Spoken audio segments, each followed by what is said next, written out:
a huge congratulations. Is it a big surprise? Oh, it's just an amazing honour. I mean, the quality of the other albums that were up tonight is amazing. So we're really grateful and It's sparkling. It's sparkling. It's so shiny. It's such a beautiful award. It's such a beautiful award. Yeah. Andrew, you usually play in a big orchestra. What's it like just playing with one other person? Oh, it's such a privilege, and Sarah's like the easiest person in the world to play with. I always say she's like a magnet. You can never lose her when you're playing together. So it's awesome. Yeah. I love that. Yeah. And what is it about this New Zealand composition that you were both drawn to? Well, there were 11 different composers on the album, all with something really different and unique to say, all super talented. And there's actually more than 11 out there. There's hundreds, there's thousands, and we just want to bring attention to New Zealand composers in general.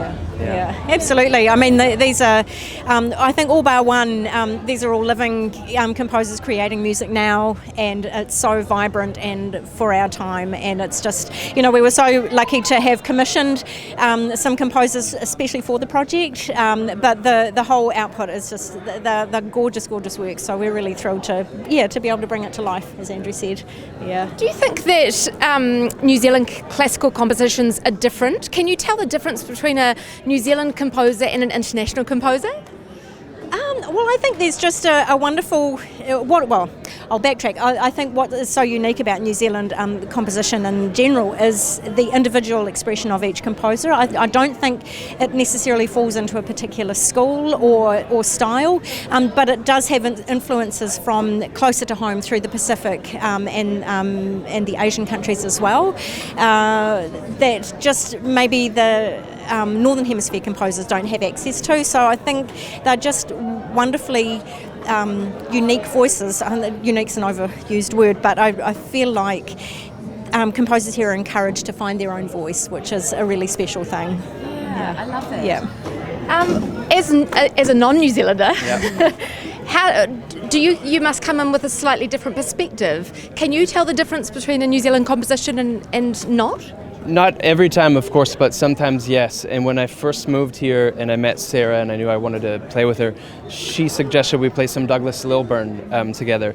And as soon as I played that, I thought, yes, this is New Zealand landscapes. This is the waterfalls or whatever, yeah. So everything's kind of come from that, yeah.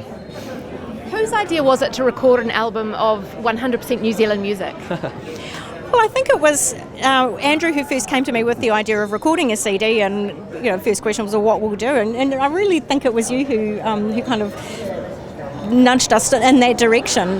We had commissioned a New Zealand work prior to that, so it was like, well, that was our starting point. That was Leonie Holmes' Dance of the Wintersmith, and we thought, well, what else can we do? And so we went on this great kind of treasure hunt, reading through lots of fantastic music, and then the extra step of commissioning as well. So I think it's an important project in that regard, just to really give voice to these wonderful composers. And I'll just add that it might have been my idea at first, but it was really Sarah and Steve that did everything, got it going, and made everything happen. So yeah. I mean, we're so lucky for that we have Rattle Records here, who are so instrumental in supporting New Zealand performers and composers. And there was just no question that we would go to Rattle for that project. And Steve was 100% behind it from the beginning. Steve Garden. It's just it's great to have that support.